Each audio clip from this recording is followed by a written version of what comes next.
now watching Compton Ricc Roc TV. Let's get to the content. Squabble up, man. What y'all know about a good old-fashioned squabble? 1, 2, 3. Put them to sleep, man. Some of y'all don't know about that. Some of y'all like to get that thing and y'all like to do that first, man. Y'all don't know about these. But anyway, man, about a week ago, I did a video about a brother named KC, an older brother, man, which I thought might have been deceased. No disrespect, because he was an older guy back then, and I know that had to been well over 24, almost 25 years ago when I was a youngster, fresh in the penitentiary, fresh off that streets, fresh out that juvenile hall. All them, you know, them when you was a youngster going through the system, we had to squabble up. Wasn't no turning down, no fades, none of that. You had to have a squabble on you. But anyway, I did a video on that, and man, they went and found the brother KC. So y'all gonna have to bear with me. I'm gonna do 2 videos. A lot of people, they get on here and they talk about they wins. You rarely hear somebody talking about when they took a loss or almost took a loss, got slept or slept. They always talking about when they slept somebody. In this case, I told a story, this before they even hit the internet. I told a few of my folks. I said, man, it was an OG, man, who taught me a lesson when I was younger. And they were like, what's that lesson? Man, don't do all that talking. You about to get down with somebody and you got in your head, get off. Don't do no talking, just get smooth off. In this case right here, I like I say, I went to work in the jailhouse, and I was off that Pruno by Jungle Joe from BPS, man. He made some of that wine. I went to work, and man, this OG right here firing on me, talking that crazy stuff I was talking, and then we ran it back. Y'all want to know what happened after that? All right, so they found him. Y'all seen my side of the story. Let's go to 16 to life. The reason I tried to knock Compton Ricc Roc out in Ironwood. And then we're going to get to the next video, which was Ricc Roc came back for revenge. Man, this OG got a memory on him. Let's get to this content. We ain't going to wait too much long because it's a little long video. But before we do that, man, y'all know what to do. Like, comment, share, and subscribe to the channel. Now let's go. All right, let's get to the content, man. This is 16 to life. Let's go. Say, what's cracking, YouTube? It's your boy 16 to life, and I'm back like I'm on a parole violation. Yard down. Y'all already know what it is, man. We back on another interview, man, and y'all see the title. Yeah, I almost knocked out Ricc Roc. So we got the homie KC in the house. What's going on, KC? What's up? What's up, Big Chill? Oh, man, I'm just chilling, man. Hey, it's good to holler at you again, too, man. Hey, you too. Long time no see, man. Most definitely. So everybody, you know, if you keep up with Compton Ricc Roc's page, a couple of days ago, Ricc Roc did a story saying, I almost got knocked out. Then he was naming a couple people who was there. And this is the man he said that almost knocked him out. Then he said, man, that was... Definitely. Don't get fooled. This is the big homie, man. Both of these dudes right here, I did time with, man. Me and Chill used to rap on the yard. You know, you had the little rap crew back then. I thought I was a rapper. Well, you know, I was good at what I did. But the OG homie right here, he used to hang with the homies, man. Don't get it twisted. He's a little older now, but dude definitely was one of them. Wait, get to all that. Let's get back to the content. Was so long ago, he said, I don't know, man. KC might be dead. Who knows? Rest in peace, KC. The man had put you in the grave, buried you, gave you a funeral and everything, man. I said, oh, man, KC's still alive and kicking, man. So I said, let me reach out to KC and see if I can bring him on here, man. So here he is, man.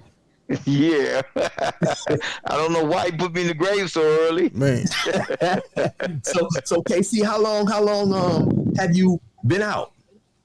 Since 2013. Since 2013, yeah, because that was a while ago. I think that was back maybe about 2001, 2002. So you remember Ricc Roc, right? Yeah. You remember the incident and all that old type of stuff? I couldn't forget it if I tried. Hey, so tell us, give us your version, because you told me a different version from what he remembered, right? So give me your version, man, of what happened. Okay, Ricc Roc was Compton's finest, right? Right. And he's a good dude, but he had some bad, I would say, mentorship. Right. And so he was down there trying to push a hard line, huh? Yeah, he was, because a lot of people, you know how it go. People come to prison and and other people pump them up, and they think they have to live the prison life that they think is prison life, but it's really not. Right. And so he tried to become the bully on the yard, and no nonsense and all of that stuff. And he decided, because we were in the bakery, and all the prisons had became sugarless. So when there's no sugar in prison, in the bakery we had sugar. All right, so y'all wonder what he's talking about. First off, when you young and you go to jail, of course, man, I don't call it bullying. I just call it, man, we were just wild, young, coming from that juvenile hall system into this world right here. And you thinking like, man, when you see penitentiary stuff on the TV, you think, okay, I got to get cracking. I can't be up in here, on no soft stuff. You got to be hard as a rock, man. You got to be tough, man. But anyway, a lot of y'all wonder what he's talking about when he say the prisons were sugarless. Now, let me explain something to y'all. In jail, sugar is like having gold on the streets. If you got sugar, that means that you can make the best wine. The most sugar, the more potent the wine is, the liquor. Now, we used to make the Pruno, the White Lightning. In order for you to get that stuff there to catch on fire with that blue flame, for y'all that been in jail, y'all know what I'm talking about. You got to have a lot of sugar in it. Let's get back to it. Real sugar, right? Real sugar. And, people would buy sugar, and all the winemakers and lightning makers would buy sugar for $200 a pound. Right. Right. So if you didn't have nobody sending you money, that's how we hustle. And let me just stop you real quick and explain to people that's never been to prison. Like he said, man, the prison had became sugarless. They had took the real sugar due to people making Pruno, making White Lightning. Dudes would get drunk, want to fight the police, want to fight each other, so on and so forth. If you haven't been to prison, you may not realize the importance of having real sugar, and then for your coffee, for the dudes who made tea and all types of stuff. So yeah, that was an extremely hot commodity. And where he was working in the main kitchen, not the kitchen building that's on the yard. He was working behind, they used to call it work exchange. He had to go back there, and that's where all the main foods was, and all that type of stuff. Yeah, we would cook for the entire facility. And we had powdered sugar, and we had real granulated sugar. And all the winemakers would buy the sugar for $200 a pound. And Ricc Roc seen us making money, and he decided that he wanted in on the sugar. You damn right I wanted in.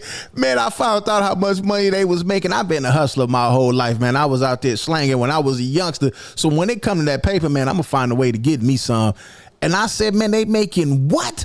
When I found out, man, I said, you know what? I need you, and you. I need in on this. But you know what? When I did the video, I thought it might have been over the cinnamon rolls, but now that he's saying the sugar, I done had so much squabbles up in there trying to, I ain't gonna say bully nobody, but man, I want to in on everything, man. I ain't no way on earth we fist to be up in this kitchen and we black and I ain't getting none of you crazy as hell. I need some of that money. So we gonna finish this story, man. Let's go. On the sugar thing. So he told his homeboy out of Compton, from now on, when you get sugar, half of it belongs to me. So once again, Ricc Roc was back there on his bully tip, huh? Yeah, he was. He really was. And he came to me and he said, because his homeboy said, okay, I'll give you half of my sugar. And then he came to me and was like, from now on, when you get half, I want half of yours. Well, I'm old school. I can't do that.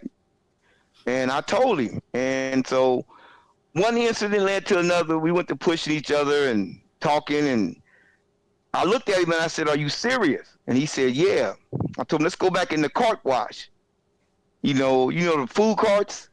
Right. The cart wash back there where you wash the carts. I said, let's go back there. He said, no, get down where you get mad at. So he pushed me. I pushed him back. I looked at him and I said, are you serious? And that was the mistake that I made. Man, clap to this, man. Now, this is one thing that you gonna learn from them OGs, man. And I learned a valuable lesson this day. And what did I learn? All that talking, walking up on people, letting them know what you about to do. Nah, if you really that mad, get off. Don't do no talking. Don't tap nobody on the shoulder and give them, hey, I want to fight. No, get down. And ever since that, man, that was my MO. After this right here, this lesson right here, man, my MO was I'm getting off. Ain't no talking, none of that. I don't care where we at. I'm taking flight. And that's what I learned from this OG right here. Mind you, Ricc Roc is about 21, 22. He's about 6'1". You know, I'm in my mid 50s. Sorry to cut you off, but Ricc Roc, he also had a nice little size on him back then too. Oh yeah, he worked out. He was chunky. He was kind of, he was in shape. Right. If we had weights, Ricc Roc probably would have had some 22-inch arms. Yeah, he was a big youngster, and like you say, especially for the fact that we didn't have weights. All we had was dip bars, pull-up bars, and could do push-ups. Some dudes would make a big sandbag out of sand, but yeah. That ain't how I got big. I'm gonna tell you. Well, let him finish and I'll tell you how I got on swole up in there. Due to the fact that we didn't have no weights, he was extremely, he was a big dude. Right. All right, so this is how I got swole. We worked in the main kitchen. The main kitchen is where they got all the food at. So the guys that was on the regular yard, they had like regular food, but us back there, we used to make our own food. So we used to get all the chicken, all the protein. Me and Snipe from schoolyard, we used to be back there lifting those metal pan tops. So we'd take the metal pans and we'd put like 50 of them tie like a string around them on each end, and we'd be in there curling. And then we'd get the bench the cart that you put the food trays in, and we'd go back there and we'd bench press those. We'd do push-ups and then we'd do dips off of those. But every single day we'd eat. We had a thing called eat and buff. So we'd eat and then we'd go do our workout every single day. So of course we got a little bigger than half the dudes that was our age on the yard. And I told him, I said, I can't do it. He pushed me. I pushed him back. He pushed me again. I said, are you serious? And I pushed him. And I used to box, okay? So when he came at me to push me again, I thought he was swinging. Now, anybody been to prison know how prison works. I hit him with a straight left jab, a straight right, and a left hook. That was it. Nigga, you ain't hit me with that many punches. Hey, but listen. It was quick. It was whatever he hit me with. It was boom. It was quick. I looked at Wes from Bounty Hunters. I said, "Man, did this dude just fire me?" I'm talking about he talking about he was in his 50s. He had to been in his late 40s. I don't think he was in his 50s. I don't know, but I tell you what, to be that age, man, them jabs was fast and quick. I've never seen nobody swing that fast in my life. So you served him, and that's crazy, right? Because your name is KC, and so it's close to KFC. So you served him with the old KC 3-piece, huh? Left, Man. right, left hook, and he went down. He went down, his eyes rolled in the back of his head. Did he pass completely out? No. Uh-huh. But his eyes rolled in the back of his head. He was, you seen those fighters when they go down, they're not completely knocked out where they sleep, but they're down, they can't get back up. But he was woozy, huh? He was real woozy. And so let me ask you this.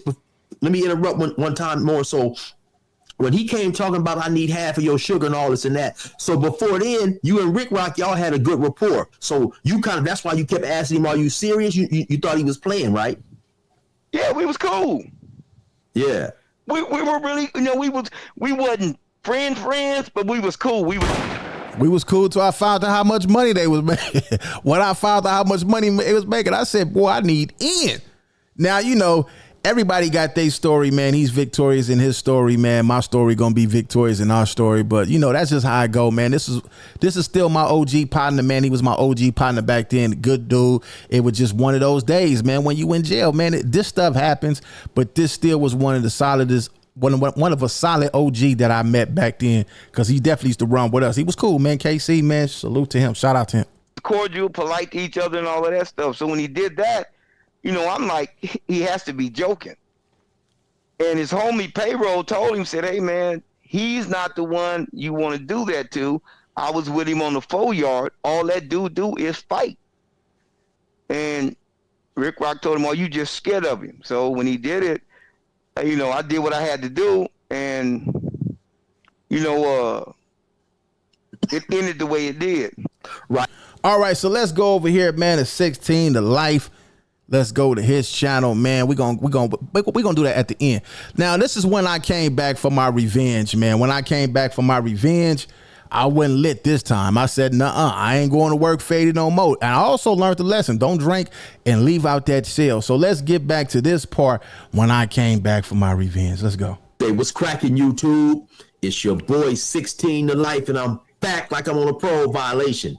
Yard down. Y'all already know what it is, man. We back on another interview once again. We got KC back in the house, man. KC, how you doing, man?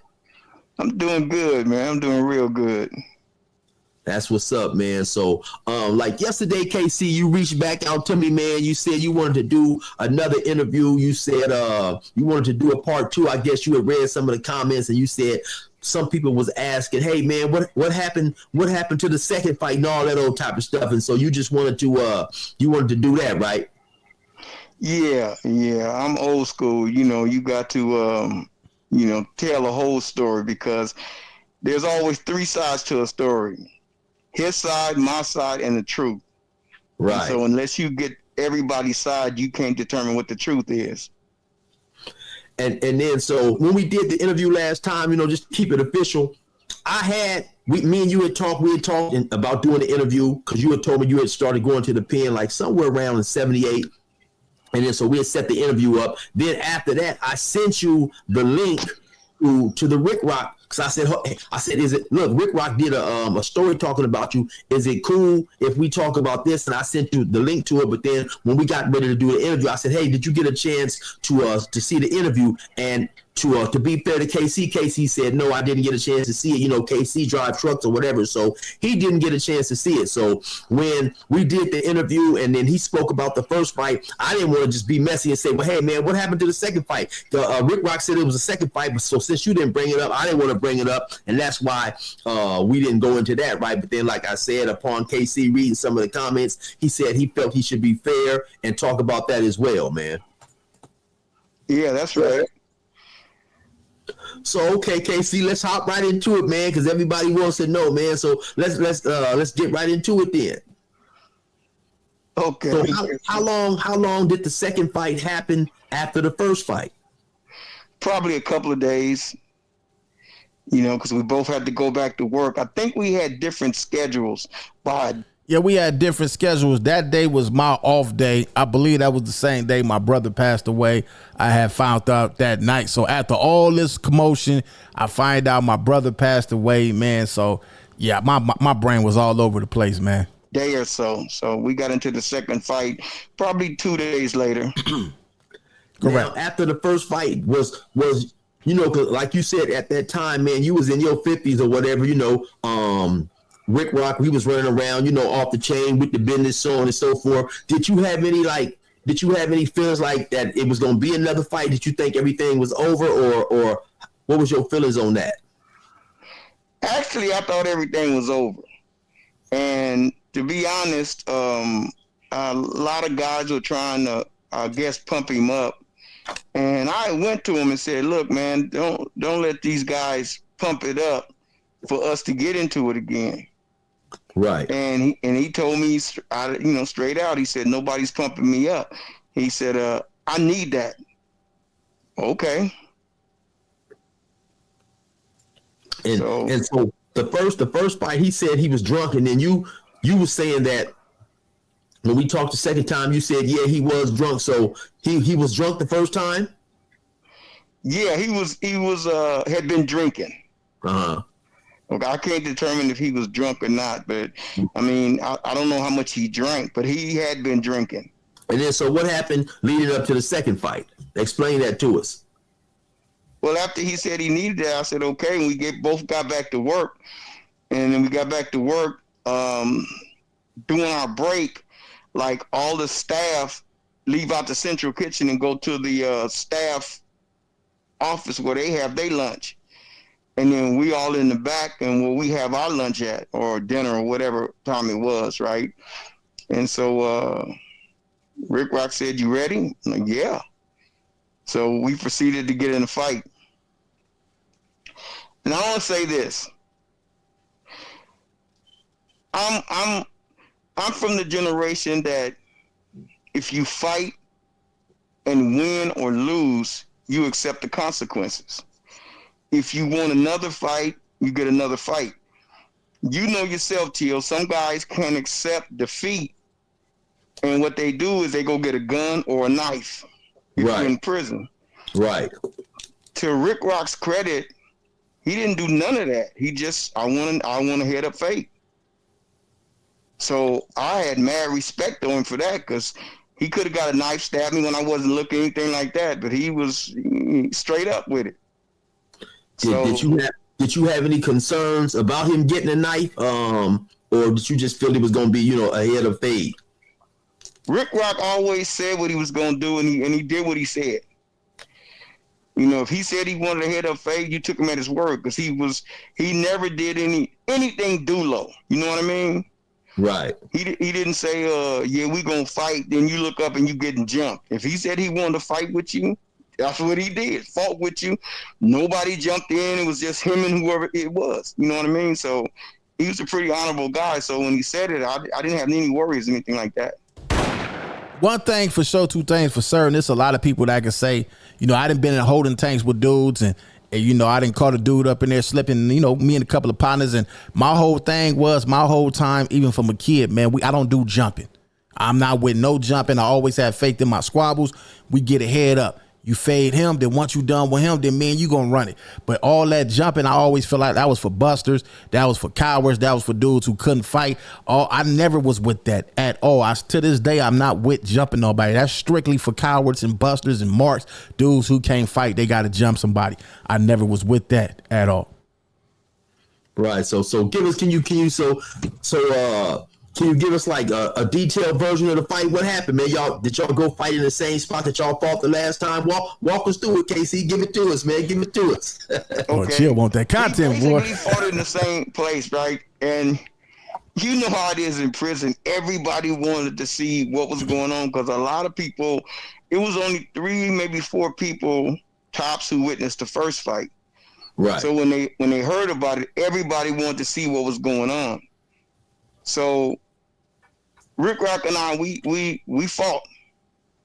Okay, we fought. Wasn't nothing dramatic on the surface. I gotta say that. There was nothing dramatic on the surface. Nobody got like black eyes and all of that stuff. Didn't nobody like pound each other, but none of that on the surface. Right. Okay. But keeping it a buck,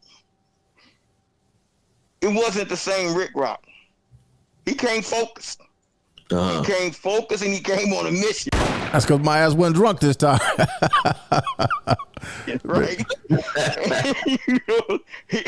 His mission was clear, right? Now, I'm going to tell you some things I've never told anybody else, ever. Okay? When me and Rick Roc started fighting, we throwing punches. And we both were kind of tentative at first. Rick Roc's a big guy. So you don't want to rush in there and get two-pieced. You know what I mean? End up on your back looking at the ceiling. You know what I mean? Right. And he was kind of tentative because of the previous fight. You know what I mean? You kind of apprehensive. But he was focused. And so we fighting, we swinging, we ducking each other's punches and stuff. And Rick Roc, I don't know what I was thinking. I'm in there trying to, do all this, move like I was, and he hit me in the mouth. And when he hit me in the mouth, I mean solid, knuckled, solid. Boom! And I said, wait a minute, hold up. I said, hold up, wait a minute, something ain't right. So Rick Roc stepped back, and I looked at him and said, that was a good punch. From now on, that's how you punch. Everybody started laughing. He did that. He did in the middle of the squabble. He said that. I stopped. I looked at him like, man, what this man? Come on, man. He's sitting up here playing. This dude really a boxer. This dude really know how to squabble. You don't take it because you thinking this or that. No, dude had them hands, bro. You had to really go in there for real and playing. When he said that, I'm like, oh man, he could take that punch. What else? Man, let me hear up and try to get cracking and knock him, put him to sleep or something. Because this dude, that punch right there, that was the hardest punch. I made sure I gave it my all. It didn't put him to sleep. That's what you told him in the middle of the fight? In the middle of the fight. But now people thought it was funny, but I'm going to tell you the real. I never told anybody. Ricc Roc hit me so hard. You know what I'm saying? If you'd have kept fighting after that, it'd have been bad, right? So when I stopped the fight, I was thinking to myself, he got something in his hand. He got a lock or something, right? But it was just a punch. You know what I mean? But I thought I was hit with a rock or something. You know what I mean? So I'm like, okay, that's just him hitting. So at that point, when I realized he didn't have nothing in his hand, you know, you make the conscious decision. You don't want to get hit with one of those punches again, right? Right. So we kept on fighting. And we ducking, you know, all this sort of stuff. So we fought until we got tired. Once we got tired, we stopped and shook hands. We hugged, and that was it. Right. Now, on the surface, it looked like just a regular, you know, they was just throwing punches. But the next day, I had ooey knots all over my head, right? Now, even though he would swing, and I would try to slip the punch, you know, it's going to catch you. It might not catch you straight in the face, but it catches you, right? And you done been in fights where you didn't got hit, and you end up the next day feeling places that you got hit that you didn't know you got hit. Right, because at the time you fighting, the adrenaline is pumping, you going and all that stuff. Right. And then your hat don't fit right no more because now you got all these swollen spots on your head, right? Ooh-wee. I was like, damn. And I had to give him his props. I was thinking to myself, that youngster hit hard, right? Yeah. And I don't think he wasn't, you know how some dudes swing for the bleachers and try to knock you out with one punch? Yeah. He wasn't doing that. He was just regular fighting. Now, I was going to try to be slick and, you know, come in and bob and weave and stuff, but he countered that. He threw so many punches so quick, I thought I was fighting a couple of people. At first, I thought I was getting jumped. All right. We're going to stop it right there, man. We're going to, you know, that was a good story, man. Shout out to Chill 16, the Life, and the homie KC. Both of these dudes, like I said, I learned a lot from. These dudes are, you know, older than me, but they was G's, man. And yeah, man, one thing for sure, two things for certain, man. This is probably like 24. I was 21 years old when this happened. I learned a lot. And I'm going to tell y'all something. When you young, coming up in this system, when you fighting somebody, y'all mainly going for the knockout, going for the, you know, the all face shots. You know what I'm saying? What I learned from this was by him always on that punching bag doing his thing, him and Brick from Mona Park, they on there. These dudes was really heavy hitters on that punching, splitting it down the middle. Didn't too many people want to fade these dudes, right? So I'm going to tell you something. I didn't want to really go for the knockout. I wanted to show him that I had squabbles. But I'm going to tell y'all something. Right after this, you know what I'm saying?